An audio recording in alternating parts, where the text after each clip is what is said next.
Hello, hello, hello. This is another episode of the Mental Threads podcast, episode 142. I'm here with Miss Terryl Nichols. If you'd like to say something.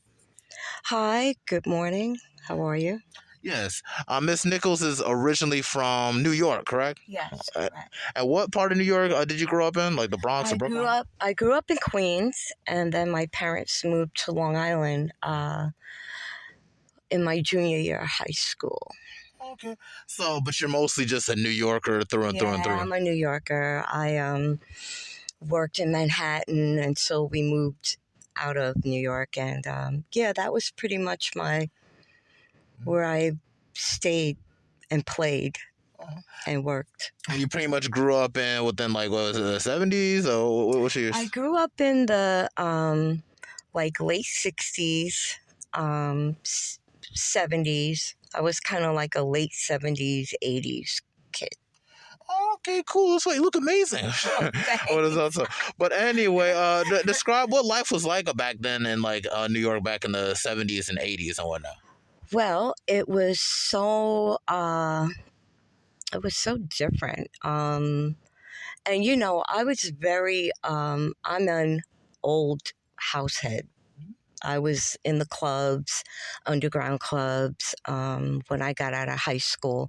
I went to private school for 12 years. So when I got into college, I was like trying to do everything, go everywhere, because I didn't have that restriction. I had freedom all of a sudden. So I was pretty much in the club scene, house music scene. Okay, wonderful. House music. Oh, wow. You seem like you had a pretty eventful life out there. So I don't know. I'm not gonna say like I'm lame per se. I was just kind of just chilling. I'll go to parties every once in a while, but I don't know. Being in the club, I feel like that's something I'm gonna save up for, like when I move to DC or something like that. Like Well, something it like was it was just a different time, and then too when I got a little older and got married, I started doing hair, and I worked in Queens a lot. Um, I worked for Paul Mitchell Company. I traveled around the country as their educator. But I had a couple of hair salons, and where I worked happened to be where all the old rappers came from, Queens. Run DMC. I did his first wife's hair when they got married. Salt and Pepper. Guy used to. Aaron used to go to a guy I was friends with, a barber. So it was pretty much, I was all in DJ Red Alert. I kind of like hung in that culture. Oh, okay, that's really really cool to grow up with like in that culture. I feel like the exposure to like culture of that time was when I'm watching like Everybody Hates Chris and like that's all the songs that will play and everything. I'm just thinking like wow, to grow up in New York during like those times in the 70s and the 80s and stuff. I don't think like the dynamic was like more how can I say exuberant and like it was just more just something special during those times where it's just like compared to times like now it's like it feels like everyone just trying to hop on the next trend and everything. No one really like slows down to really appreciate one another, appreciate the culture. No one tries. Just the feeling of people was different. If you listen to the music back then, like G Train, and it was just more of a positive message. It was uplifting. It was more, encouraging. It was more positive. And the partying scene is like I used to go to, older people from New York will remember the Loft and Paradise Garage. And you could be partying with a celebrity. You could be partying with a homeless person. Everybody was in there and it was about love. It was love was the message. That was a big thing then. Yeah, I feel like we're kind of losing that around this turn and this time. I know people try to push that, like, oh yeah, love everybody, blah blah. But it's not. It's always like surface level and things like that. To say, but you just like if you read comments just on social media, people are not. They're more mean spirited. I even find people, because I'm involved with my church and listening to people that are supposed to be so-called Christian and how they judge people and they don't want to see beggars. They get annoyed because they see homeless people and why don't they go it's like, wow.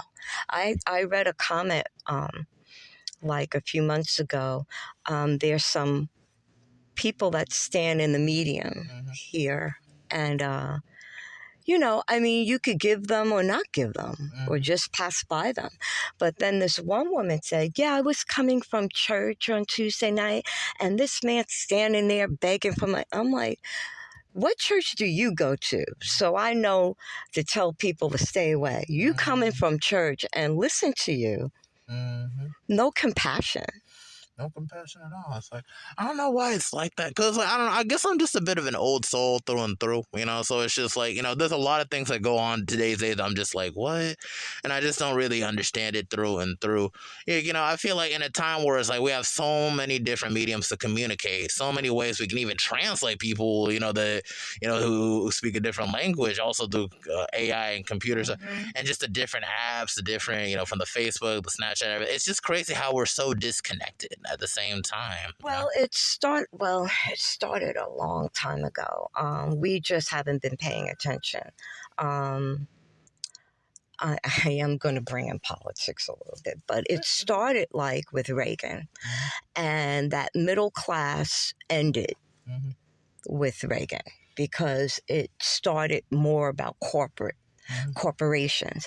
And now when you see it, people, they worship these billionaire people like Elon Musk, who the country is just doing a shift right now, where we were all for freedom. Freedom has a different meaning right now, and freedom is not for everybody. Freedom is for certain people and certain class of people. So this country is definitely taking a turn, and it's not for the better. Yeah, I hope that things get better over time, but I don't know. It just feels like even with our leaders and stuff, after Barack Obama, it was just, we got Donald Trump, and now we got Joe Biden now, and then there might be a chance that we might get Donald Trump again. It's kind of up in the air right now because everyone's just so indifferent. Like, people used to be kind of passionate about things like going to the polls and voting, and now it's just like, but who are we choosing in between this time? Like, it's always like, you try to respect it, because I know, like, a lot of my ancestors in America, like, had literally, like, had to fight just to even get the privilege to vote. And now that we got the privilege, it's like now we have to choose between, like, someone Alzheimer's patient and Donald Trump. And then it's just like, it really kind of makes you think, like, dang, like, we don't really have it too made out here in this generation, because it's like, in the 90s, at least you had such great music, even though a lot of the top people's lives ended so prematurely, as it's going on even to this day and everything. It's just like, I feel like the vibes are more authentic. Things nowadays are just out of place. People just do people dirty over, like, the most, like, asinine type things. And that makes no sense. Yeah. If you, it's just,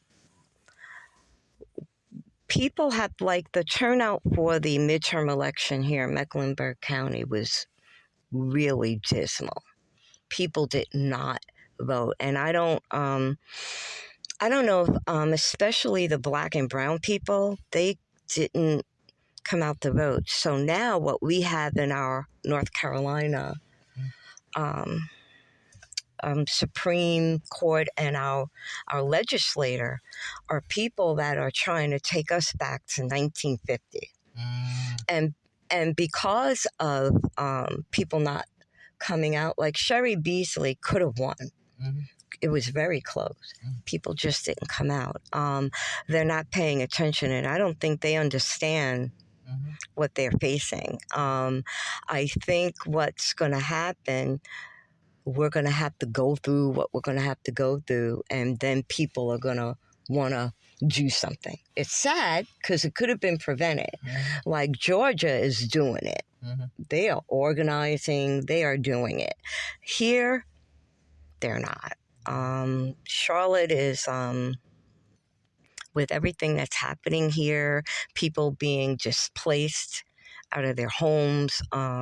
It's just, I don't know. I don't know what gets people motivated. I feel like conflict gets people motivated, but it's like also then people really want to know who to blame because they'll always point to like, oh, it's the president, oh, it's this, oh, it's that, and I'm like, yeah, but really, it's mostly the local politicians that are mostly the people that should be focused on. And I'll admit, in my case, I didn't go out to vote. I'm gonna be honest because it's just like we got all things in our own life going on. Like my whole license was suspended throughout the whole of this year since October of last year, and I didn't even get it reinstated till recently because it was just like, because like that was such a slowdown. I couldn't go to DC and stuff to go get the jobs I was offered. I had chances to really start my life afresh, and then it's just like I'm still stuck in this town where I don't want to look down on it, but it's like I've kind of outgrew it. It's time to like step out somewhere fresh. Yeah. Don't give up. You'll get there. You'll get there. It's all about timing. It'll come for you. But as far as we just have to, because you know what? They're trying to take, like my son, I try and get him, it doesn't matter. They redline, they gerrymander, which is true. But you have to fight that because if you don't have, look, we didn't always have the right. Okay. I was alive on earth when we got the right to vote. Mm-hmm. That's not too long ago. It's like, it wasn't like 100 years ago. So they're trying, if it didn't matter, they wouldn't be fighting so much to keep us from voting. So it does matter. But then again, we just have a bigger problem and it's systemic. I'm not I voted for Biden because what was the choice? Okay. There was Howie Hawkins. I don't even know who that is. He was on the ballot? Yeah, okay. I didn't. I think when things happen like that, that's to split the votes. People do that. Like they wanted to have Kanye West. I think they're saying they want to put him on the ballot to split the Republican vote. But they do things like that. Back in the day when Jesse Jackson ran for president, that divided the Democratic vote, and they lost. So, I don't think he was Republican or Democrat. I think it was like Libertarian or something like that. No, it was the Rainbow Coalition. Oh, like Howie Hawkins. The Rainbow Coalition, which didn't, it really didn't take off, and it wasn't really, he wasn't the person to lead that.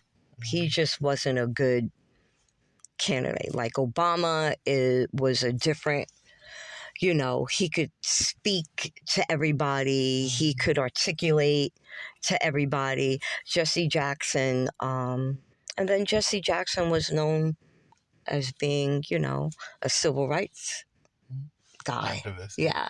So, but Democratic Party, Republican Party, let me tell you something. The Democratic Party is just as corporate as the Republican Party. They're just very inclusive. They just hide it, and they do these little fake moves. So, look, they've been taking advantage of Black people forever, and they're not doing anything. They do these little moves like, I was very active out there after George Floyd. I was in the streets protesting for... too. Yeah. And they hit us with the what you call it, smoke gas? Yes. Yeah, in the middle of the city. They trapped everybody. Yeah, that was there. Purpose. I was there. And illegal. And they all this, we were fighting for defund the police. That was the message. We want policemen to be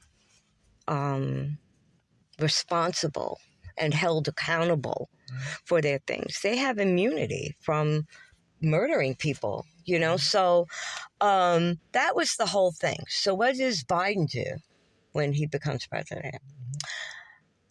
He makes Juneteenth a federal holiday. And then all the paper plates and everything. I'm like, oh. And I was so distraught. I was pissed. I was like, and my neighbor, who is, I guess people would consider her a liberal white woman, who is the most dangerous to black and brown people, actually. She didn't understand. Oh, but that's so good. And then the schools will teach. I'm like, you know what? No, it's not. Because what's going to happen? It's just people have off from work that don't give a hoot about Juneteenth, never heard of it.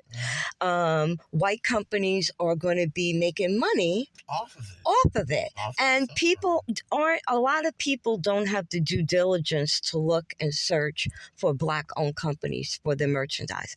They're going to go online, see something cute, and order it, Yeah, it's bad when Walmart makes a ice cream flavor. Great value ice cream flavor off Juneteenth. I saw that. I just rolled my eyes so hard. It's like, dude, that's not what we want. It's about money. It's about money. It's always, and that's why I get upset, because we have to start thinking differently. We're doing the same old thing we always did. March, protests. Hey, yeah, those are good things, but we have to start organizing in a different way. Because there's no real significant change. And then we have all these black millionaires and billionaires. What are they doing for the cause?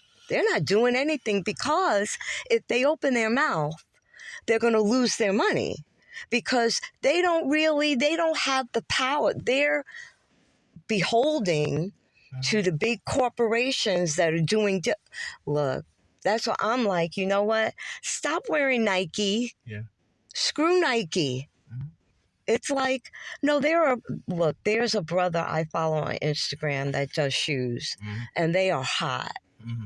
I'm trying to think of, it's Rock Deep or something like that. There's even like luxury brands started by black folk, and nobody wants to invest money on it because they're not Louis Vuitton and whatever. But it's the same thing. Yeah. Like, it don't matter. And it's like, start investing in black owned. I try. I haven't had my manicure and pedicure in about 2 years, because I won't go to an Asian salon. And I'm not, and the thing is, people are like, oh, you're being racist. I'm not. I look at the treatment. Okay, I'll give you an example. When we had this, the Asian hate thing, and Stop Asian Hate, the president of the chapter here in Mecklenburg County of the NAACP gathered everyone and said, look, we want to go out in solidarity with the Asians. They had a rally. We were going there to support. They didn't want any parts of us. Really. Dang. And I had told the president that I wasn't really too keen on that.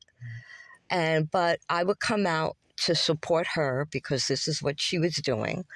But when they went to march, I went home, because the woman that's head of the, I think it's the South Pacific, some kind of organization, she went over to them, and it was like, what are you doing? Why? You need to come over here and join in. They're here to support. Most of them went home.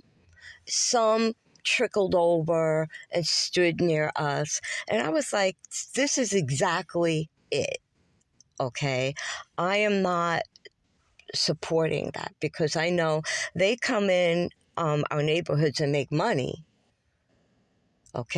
from us, but they don't care nothing about us. No. So I went on Google and Googled black owned nail salons, right? And there was one close to where I live, which it was kind of weird, because I didn't, in this area, I was but I was like, you know what? I'm going to go. I made an appointment, and it was an Asian salon. But they push it off like it's black on. They put it, and so I started Googling different things. You know, there are white businesses putting themselves as black owned. So it's like, we can't do nothing. Okay. I mean, And they should be sued for that, because that's well, why. what I did was I contacted a couple of them and I said, why are you listed as black owned? This is fraud. This is, I went on Yelp, and a couple of them have, they're not on there. But, I have a full-time job, so I couldn't really stay diligent on doing that, because that was a thing for a while with me. I'm like, because I was curious. I was like, let me see. And you go on their website, they might have a couple of black workers, like this cleaning service. On their first page, there's 2 brown skinned women. You look at owner, white man. So look, I just need for us to be more unified and back each other up. And what I see now every day, there's a shooting. Why are you shooting each other? You should be protecting one another. And like at North Lake a while ago. Yeah, it's like, why are you shooting one another? Nobody cares about your situation so much where you have to take someone's life away. And it's just like, what? I don't know. Like, take it from me, man. I've brushed shoulders with a lot of people this generation, bro. There's something seriously wrong. I don't know what it is, but there's just so low vibrational.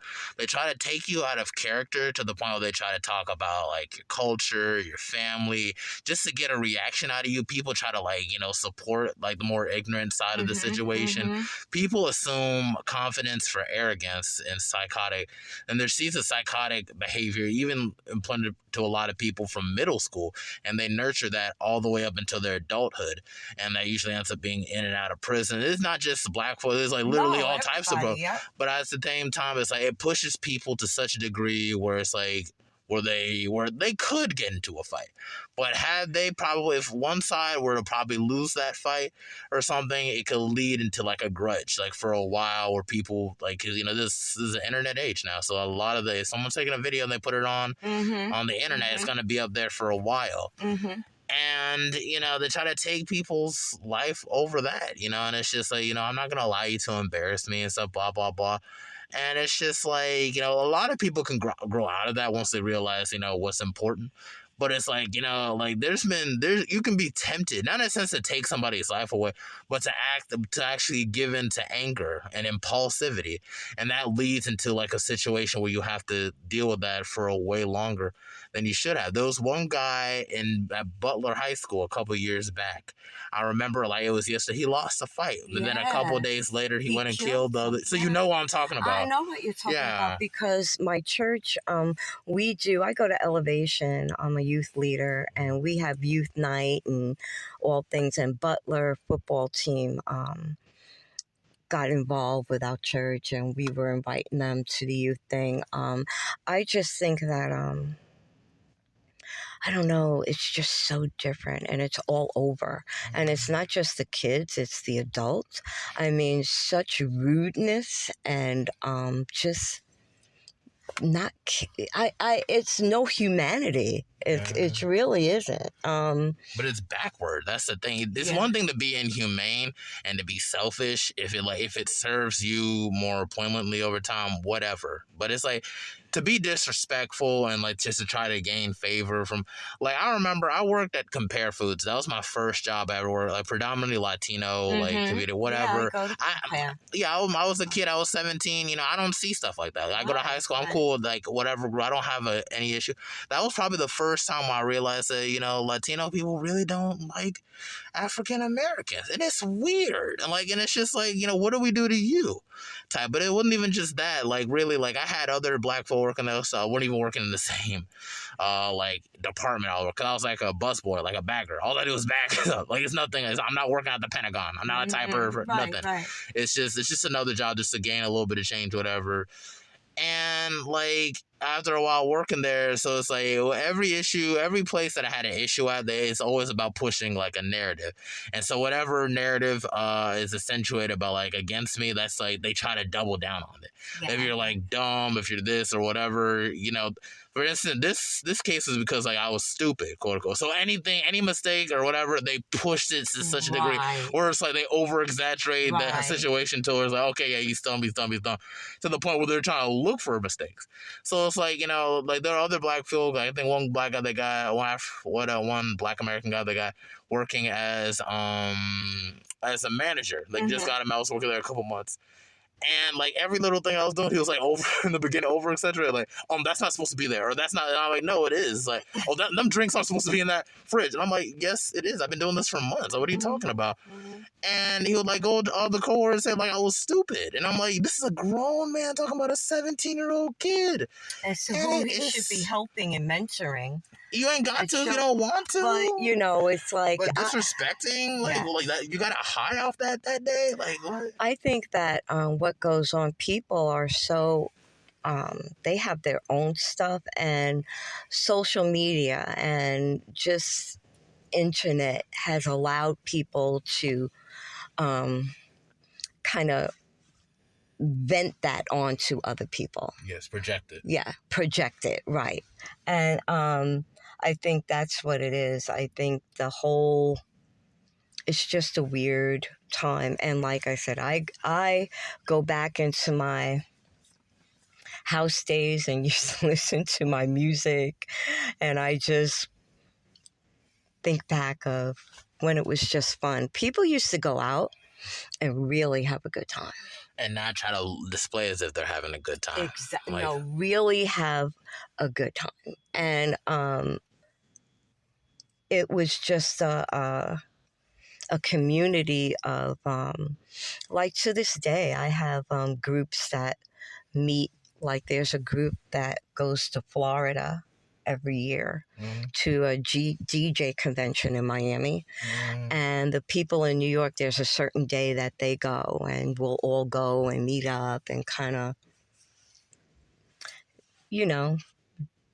relive our back in the day moments. But it was just such a more loving community, even with rap. I think I don't know what happened. I don't know, but and I'm not knocking gangster rap they were expressing themselves, and that was their reality. I'm not knocking that. But then it became a caricature where it's like, you need to be like this hood, or you need to do this, or you need to like run a cartel, you need to see and now it brings it to the courtroom where it's like now the RICO Accords and everything. Well, you claim that you did this, now what's up with this? And it's sad because even Bobby Shmurda got like years and everything taken off his life, being put in prison because he was literally telling everything that he was doing into the song. Like, you can't just snitch on yourself in your own song. You can talk about the struggle. You can talk about life. You can also push metaphors and song. Like, some of the top artists today aren't even, like, gangster. Like, they'll be like J. Cole, Kendrick Lamar, and even Drake. Like, they don't talk about robbing people or nothing. They talk about life. It's just life. And, I know it's just really it's a difficult time. And I don't know. And like I said, there's a shift going on, and I think maybe we have to go through this shift to make it.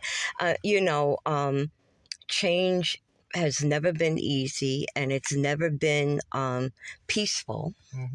No change is made peacefully. So, with that being said, we're in for a hard time if we want to see change, and people have to be committed. We have people right now and leaders, and they're out there, but they're out there not for putting themselves on the line, like John Lewis and Martin Luther King and Jesse Jackson, and they put themselves on the line. They got cracked in the head. I mean, if you look at even in the 60s, the change that happened, these people that were out there, they were getting beat, they were getting, whatever, but they did it. Mm-hmm. And they did it for a reason. But you don't have people like that now. People aren't willing to do that. I don't see that.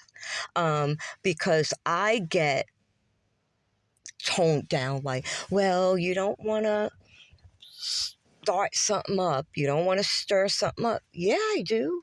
Mm-hmm. I want to stir. What's wrong with stirring up? Mm-hmm. And I think also because I'm from a whole different, I'm from New York, and it's just a whole different way in the South. Mm-hmm. And it's just people want to be like, look, don't go too crazy, be respectful. But we're not getting respected. Yeah, no, It's like you need to stop worrying about people liking you. I don't think it's so much of people liking somebody or doing whatever. It's just because things go on into a domino effect and everything. So it's just like, it all starts like little itty bitty things, especially when people are overly being vigilant on your behavior and everything that you do. I'm a black man in America. Like, I'm telling you from experience, man, I had this feel. I used to go to school around this area. I'm from East Charlotte. My mom's made me go to like J.M. Robinson Middle School and everything. I had to face a lot of discrimination. Like, it was okay for a couple years, but when it got bad, it got really, really bad and everything. I'm like an inner city African kid, being pushed to like literally compete with all these other kids. And like all they had to do was just like pay like the Asian kid or the Indian kid to do their homework and everything. And I had to compete with that on top of that. We always have to be better. I have to deal with discrimination and everything of things of that nature. I had to deal with being harassed all types of ways and everything. And they always look at how you react to things. They never look at what they did wrong. Did you ever shoot up a school? Never. What's the point? Why would I want to take people's lives away? Look, this is the thing. They're gonna yell like you have these people shooting up schools. Oh well, he has a mental illness. He had this. He was abused. You know what? Show a picture of him holding a dog. You know what? They couldn't live one day as a black person in this country without crying. They cried about wearing a mask. I wear a mask even to this day. I do too. I work at a senior facility, and I constantly wear a mask. It's only respectful because if it ain't COVID, it's something entirely different. It's flu. Look. My whole family has been sick. The kids. But look how they were whining about that. It was a pandemic, and that became a political statement. Being stupid became a political statement. It's like, and another thing, wearing a mask protects more the other person. That's that lack of giving a damn about another person. It's like, it's what I want, and so, it's just this, like I said, we have to start thinking differently and trying to do things differently. And we have so much economic power in this country. Look, you don't want to be bothered with black people? Okay, we should take our money from them because we're worth trillions. But we never invested into starting our own businesses like we should. I mean, we kind of do. Yeah, it's hard because you know what? The way the system is set up, you can't get loans, or you're charged a much higher interest rate. Same thing with mortgages. You have to change the way the system, because it's set up for us not to be able to.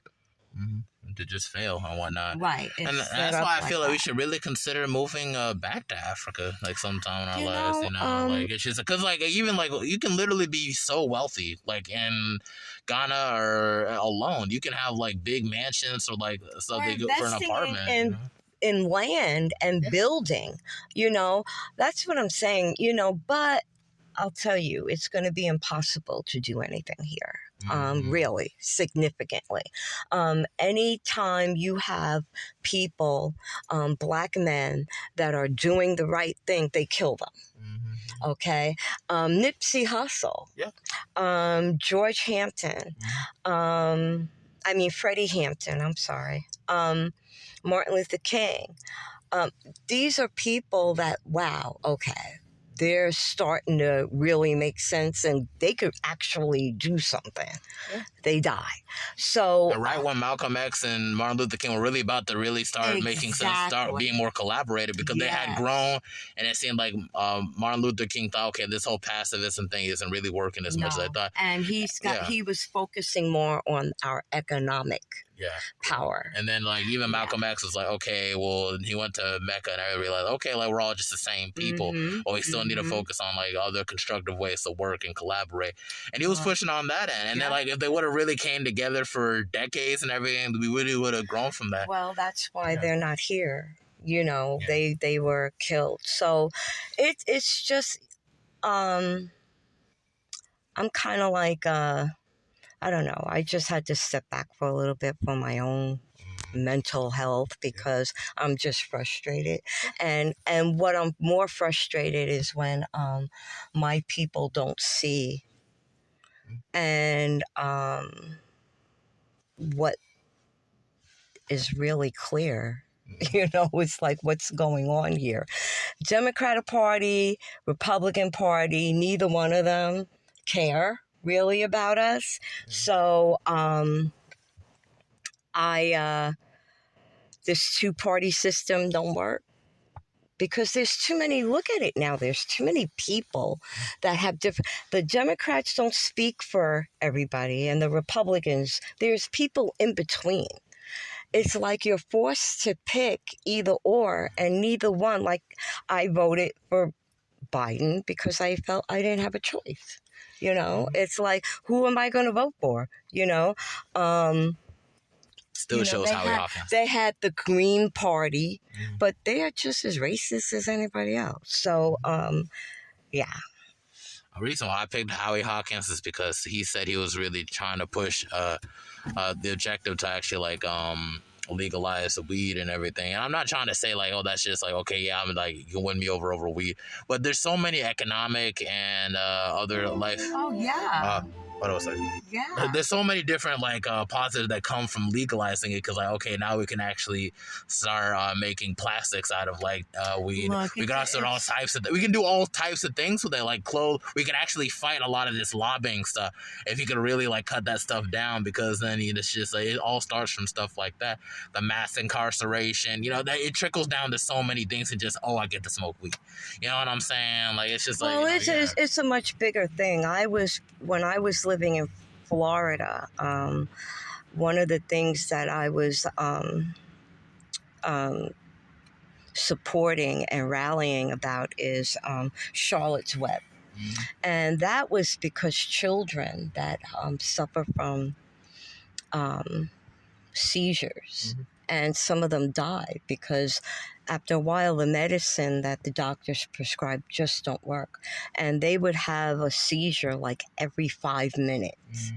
And the Charlotte's Web was something that helped them, but it was illegal.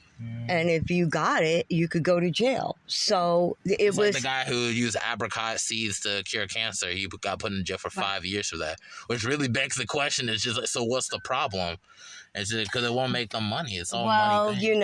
I used to do hair, like I said, years ago, and I had a client. She was a science researcher for NYU, and she told me that was 95. She told me that, yeah, there's a cure for some cancers, but you'll never see it.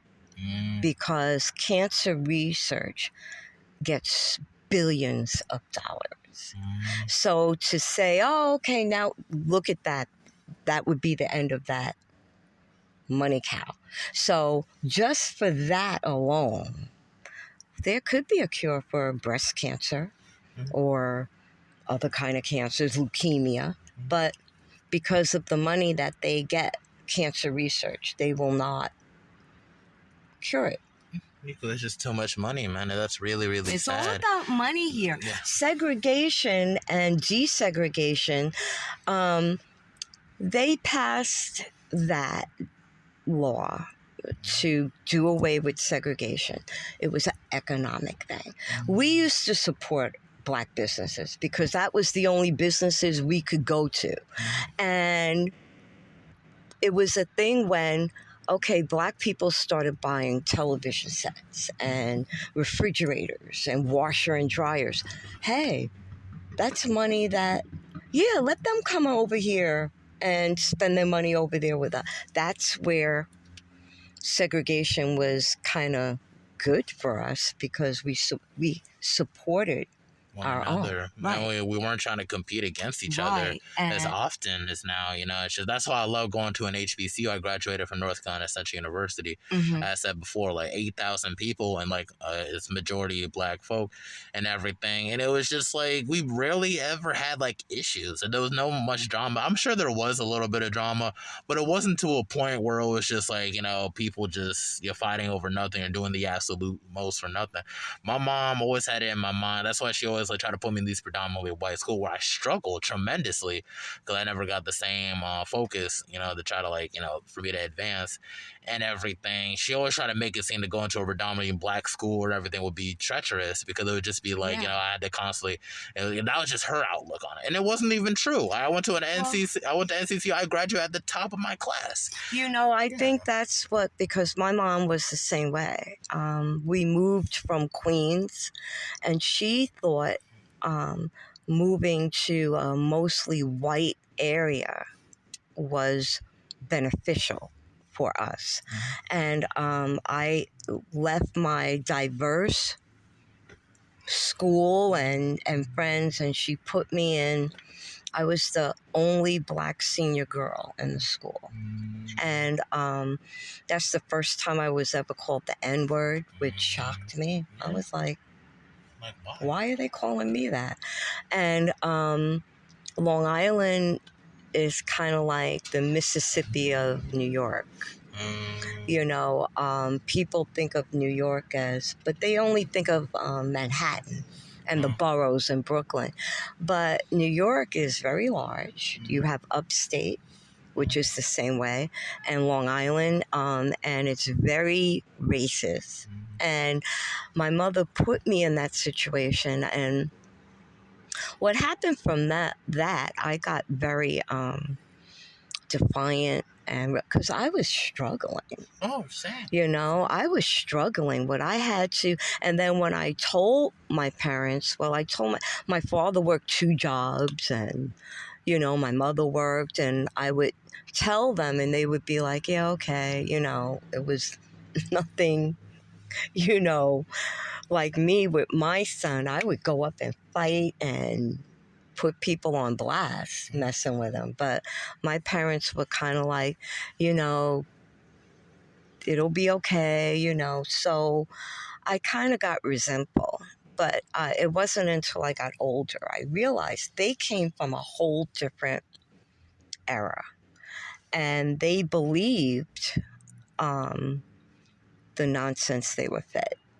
And they believed that, look, you could be part of this American dream if you're this, if you're educated, if you do this, if you do that, if you work hard. It was all a lie. It was all a lie. But I understand where they were coming from at that time, because they grew up, there was no civil rights.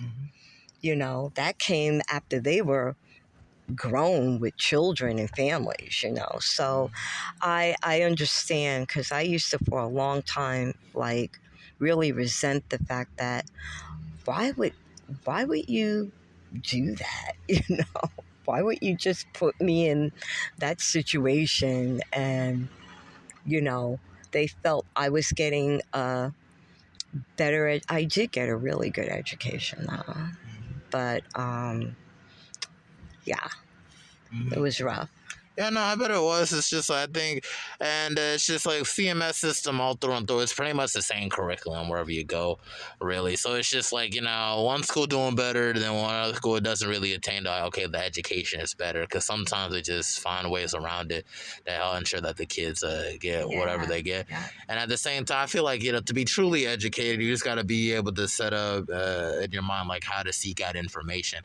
And I feel like I was always the type to kind of delve deeper into things and actually, like, seek out, like, whatever because it's yeah. there. It's there. You're going to have to want that for yourself.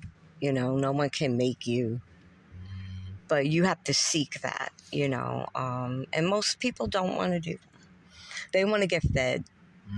You definitely want to get fed. And then it's just like, on top of, like, the stuff that we have to deal with in this country and stuff of that nature. That's why I always try to push, go to HBCU, regardless of where you hit. I hope it lands you into an HBCU. So at least you can make a network with other Black professionals, and then, like, you can be able to create something over time. It's a slow process, but I feel like that's when the rediscovery needs to start, when you're 18 years old, 18, 20 years old, and, like, you've already built a network for yourself within Black professionals, whether you're in a fraternity, whatever. Right. They go up into positions where it's like y'all could be able to share the wealth, or whatever. You can be able to progress, like, more as a citizen. Yeah. But it's just stuff like that. I knew my family wanted me to go to Duke or go to, like, UNC Chapel Hill. I'm like, I can't do it because the school's way too big. One, and two, I just feel like it would just be another struggle. It would just be another issue. Like, God forbid somebody says I did this or I did that, and then they try to put me in jail or something like that, and they frame me. I have nobody to look out for me. Whereas, like, for an HBCU, I always had people looking out for me, whether it was, like, my classmates or even my mentors. I had good mentors. Dr. Roger Keith, who I have interviewed for this podcast in the past, and Mr. Sean Andrews. They give you a new lease on life to look at yourself as more of an asset, but also to really apply yourself as an asset. And then the main reasons why I even want to go to graduate school and even get my doctorates down the line too. It all starts from stuff like that. You got to be able to keep yourself in a circle of positive people, and I feel like an HBCU provides that, where it's more authentic, where it's not like, oh yeah, you got to be like this, or you got to look like this. But everybody has a place to sit in, like in a HBCU. So it's just like that's just that's just kind of where I see it. Well, with that. And things of that nature, it's just, I hope one day, like, like, once I get, like, my master's from Howard University, which I speak into existence all the time because I really want to go there. And it's just like, maybe if I have to come back down to North Carolina, I would definitely stay in Durham because, like, that was a city where I graduated from. It's like a predominantly Black environment. And it's just stuff like that. I feel like we can really, this decade and the next decade, we could definitely push investment for Black-owned businesses, Black-owned, like, communities, stuff of that nature. It all just starts, like, what we're willing to invest in as a people. And that's just kind of my viewpoint in regards to that. As ideal as it sounds, I feel like it's actually capable of doing with the right mindset. Yep. Yeah. Would you say, like, what do you think is missing for this generation and everything compared to, like, your? I know you spoke about, like, how y'all in the 60s were willing to fight for the freedom and the privileges that we have today and everything. But what do you feel like we all need to fight for now, moving forward for that? Do you feel like it's just economic type stuff, or it's just politics? Like, what do you think we need to? What type of mindset do you feel like we need to really adopt to really get what we need this generation? Is that an intricate question? I don't mean to be too intricate. Yeah, it's I'm thinking because it's right. It's just so much, and it's such a different world. I didn't have internet coming up, and it's such a different. People think different. People. It's just different. I had to when I wanted information. I didn't have Google. I was blessed because not all families had encyclopedias. I was blessed that I had not only the World Book, I had the Britannia, whatever it was called. And you went to the library. But then again, people basically they don't even have the information because they they capture headlines. They don't even know if that's really what's going on, because I have clicked onto things and it had nothing to do with that headline. So it's kind of like people are so fooled, and people are just willing to go along with just anything. I don't know. It just seems that's a good question. I'm going to think about that. Yeah, I don't know. So I feel like, like how we spoke about the whole authenticity, like of your generation versus our generation. I feel like our problems really just range from just like, there's always like the next thing to focus on, like, low attention span, very shallow values in regards to like how we approach life and what we value in others. So it's just like a lot of that bleeds into just day to day habits and stuff of that nature, who we keep close to us and everything. I keep next to this person because they make me like look good. It's never just like, okay, I keep close to this person because they got the same values as me. They want to see the same changes in the world as me and stuff of that nature. And then it's just like, when dealing with and trying to compete with folk in this time frame, it's always everyone's like on like a selfish sense of like, I just want to get this because it makes me feel good. I want to do this because, I just want it in for myself, as opposed to trickle down. Like, I would do this because like this could help my family or this could help my friends uplift. And, things that some people just aren't community based. And I feel like a lot of that is from antisocial behavior and everything, seeing people as just like, instruments. And everyone to, is everyone values money. Money is the thing. Money means more than anything. People really take the word of people with money. They listen to them for some reason. I mean, that's like with a celebrityism. That's the thing. But people don't understand. Just like Donald Trump, he got his money from his dad. Okay. Elon Musk got his money from his dad, who got his money on the backs of black South Africans, apartheid. That's where that money came from. People don't understand. You could work your whole life and make $1 million a year, and you'll never be a billionaire. So this value with money seems to be the thing, or with doing things just for people to like and to get followers, and that seems to be the whole thing. And these people will do anything, and that's why I try and teach my grandkids, what you see on TikTok and all these things, it's not real. Okay, it's not real. And I think that's the big problem. And I think kids shouldn't be allowed to have access to that too young. I think, but my grandkids went to school first, second grade. These kids had Apple phones. And it's like, really? Even my sister, when my niece was in high school, my sister got upset because her teacher took her phone from her. I'm like, well, why did she have a phone in class? Well, no, she shouldn't have had it in class. It was supposed to be in her locker. But, now I got to go up to the school to get the phone back. I'm like, yeah, well, why does she need a phone at school? Well, if there's an emergency, I could reach her. You could reach her if she's in school. Call the school. Why does she have to have a cell phone on her? So it's just different. Thinking is different, it's kids have, where you would have like in a neighborhood, the neighborhood kids, everybody looked after the neighborhood kids. That's how I grew up. My parents both worked, so they were, if something was going on at my house, and somebody would hit my mother to it if she wasn't home. you know, and it was that kind of okay village kind of thing. Now neighborhoods, you don't know who lives there, so transient now.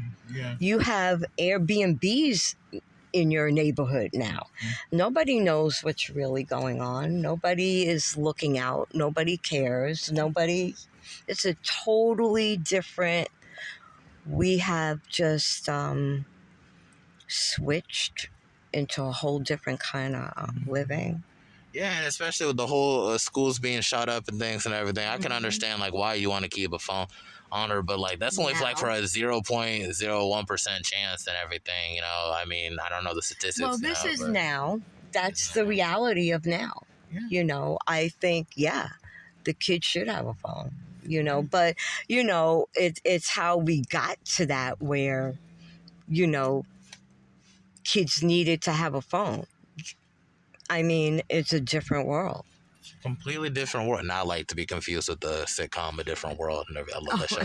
I want to watch that. Yeah. I love that. Yeah, but it's just like but yeah, this is certainly a different world, and it's really hard to kind of like navigate because you know you have to think 10 to 20 steps ahead now. Like especially with me, like sometimes I look at it, like is this person even worth even like reacting to, and everything? Should I? What's the point in it? You know, it's just like because it guaranteed like you embarrass somebody and then they come back and they shoot up the school.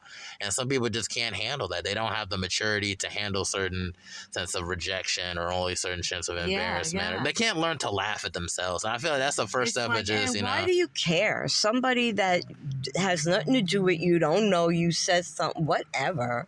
It's like, why care? Why is that person so important to you that you have to flip out like that? You know, my grandson goes to Providence. Two of my grandkids go to Providence High School, and he was telling me how they had a drill with an active shooter, and yeah, that's the reality. They have to have these kind of drills. We don't know what people's mental health status looks like, and don't feel like anybody really cares to look out for nobody and everything. So they'll just end up just killing people and whatnot. There was just really no point in that. You know? What he said there were three things they said that we should do. Like, okay, one I think was hide and then lock doors or something like that. But the third one, he said, and they said to like attack somebody. And he was like, they think that we should. I said, listen, there was a situation, I don't know if it was in Texas, not too long ago, where two guys tackled the shooter. He did shoot some people, but they tackled him and beat the crap out of him. I said, you know what? When your life is in danger and you have that opportunity, you have to fight for your life. I know it's sad. He was just so like, I'm not going after somebody with a gun. I said, but you don't really know what you would do when you're in that situation, when your life is in danger, when you feel you could die. You really don't know, and you really can't say. The little girl in Uvalde that said that she took her classmate's blood and wiped it on her because the shooter came in and she pretended she was dead. Now, she was in 5th grade. Crazy intelligent, money. Yeah, like who would have the idea? But yeah, you're gonna come up with something like. It's like It's simple, but it's still intricate. Look, I'm thinking for a 10-year-old to think like, okay, let me wipe this blood all over me because then he'll think I'm shot. I don't know if I would have thought of that. But they have shooters in elementary school though too. Like what could go on in elementary school that make people want to pull a gun out on people? And I was thinking about like Pokemon and eating candy as a kid. I didn't think stuff got that. This person was older. It wasn't. He was an older kid. He just came back to high school. He just went back there. I think he was 17. Dang. And it's like something about that age, man. I don't know what makes people want to have like a murderous intent. there are a lot of people that I'd want to punch in the face, but it's like at the same time, you I think don't about all the know. time that went from like then to like then, and like months to year. And even if it bothers you, you really gotta ask yourself, why does it even bother you? Where are you at right now, and everything. There are people who I thought were my friends that really, did me really, really dirty. But now I have people who are my friends, so maybe I not talk to them every day, but I know the intentions is truly pure and truly good, and that they Yeah. genuinely do care about me. So Yeah. it's just Yeah. like, you just learn to live for people that love you and stop to care Keep about your what people, circle yeah. small, Yeah, even if it's circle small or not, just pick genuine people every time because, and it's hard because some people aren't very genuine. are But there they are you might flags. think, can you tell? Yeah, I mean, there's red I flags. mean, It's just sometimes what a lot of people tend to do, they tend to ignore them because it's mhm. just like you want to keep them close. And how a lot of that comes into like the whole bonding chemical in our brains. Like we keep people close out of familiarity.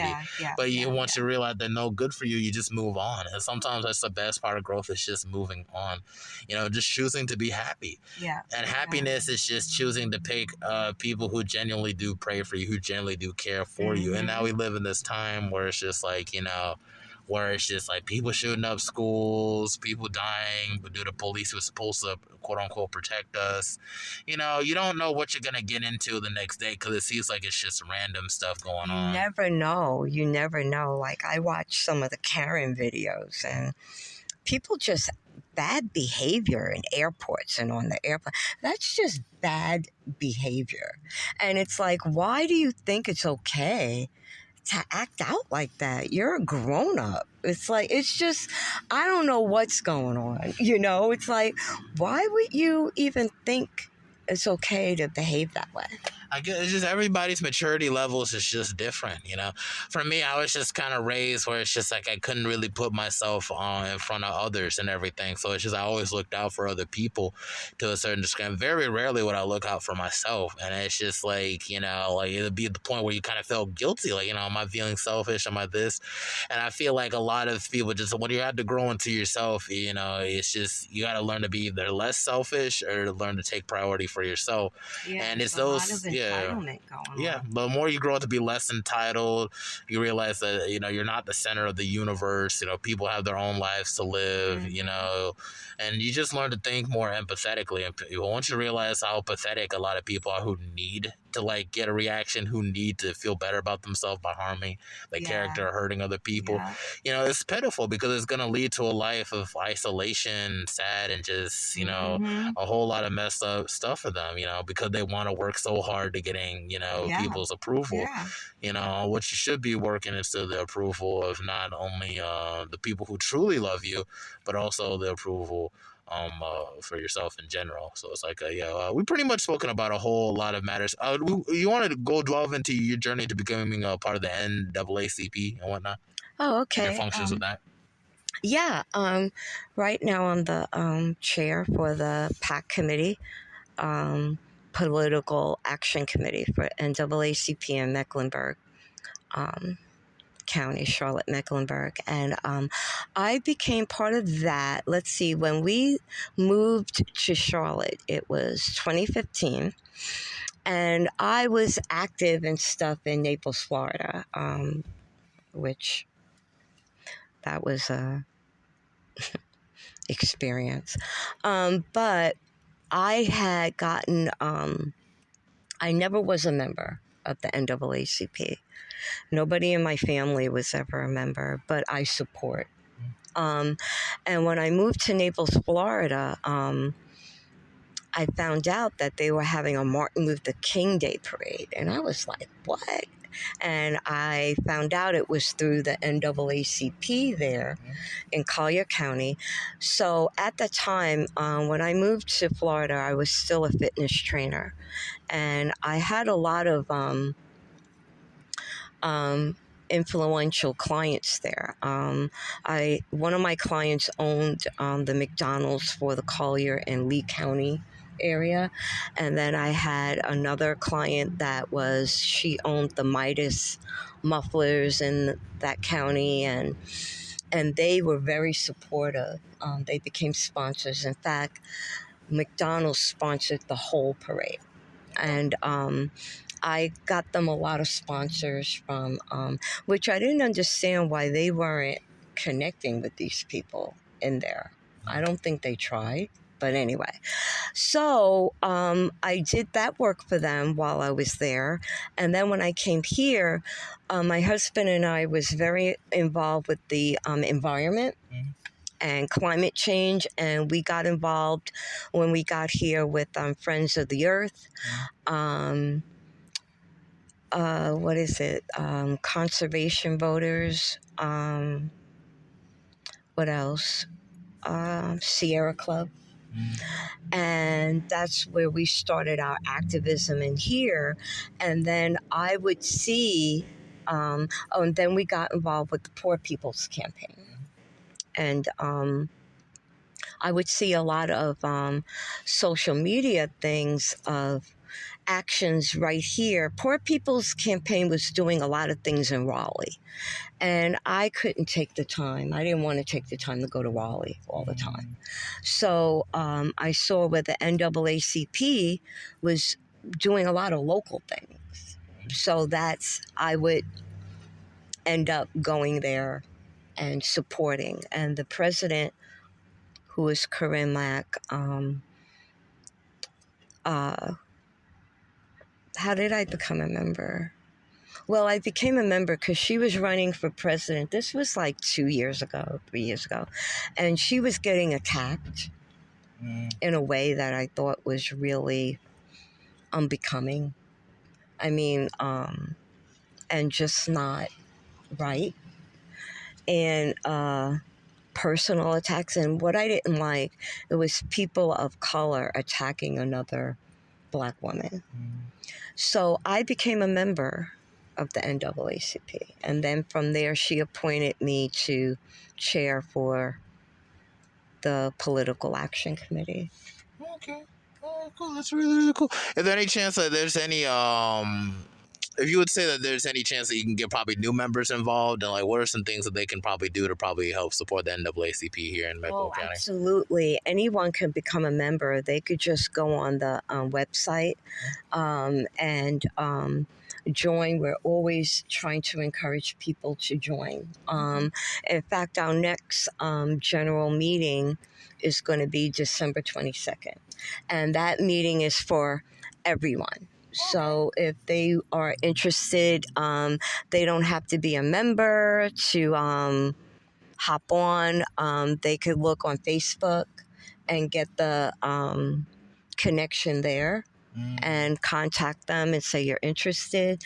And we encourage that to support, because going into this new year, we really need a lot of people. We need everyone to come together.